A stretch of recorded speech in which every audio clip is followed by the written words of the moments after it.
U.S. stocks notched their best week for the market in more than a year on Friday, after some volatile trading following talks between U.S. President Joe Biden and Chinese President Xi Jinping about the conflict in Ukraine. All three major indexes finished higher, with the Dow up 0.8% and the S&P 500 up more than 1%, while recently battered tech stocks boosted the Nasdaq to close 2% higher. Robert Cantwell, a portfolio manager and founder of Up Holdings, said no big surprises out of the talks between the leaders of the world's two biggest economies put investors' minds at ease. Russia's steadily losing the war that it started.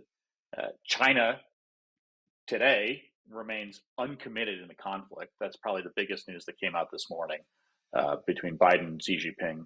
And I'd say investors, for the most part, have been very positively surprised by how little Russia matters, how poorly the war is going, and how China remains independent. And I think today you've seen a lot of that action, and that's been driving a lot of the action you've seen in the stock market, frankly, for the last 72 hours.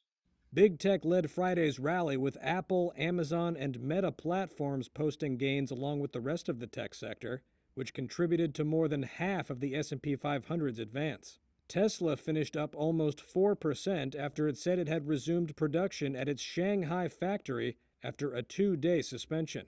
But shares of FedEx fell nearly 4% after the delivery company posted weaker than expected quarterly earnings, saying its bottom line was hit by worker shortages.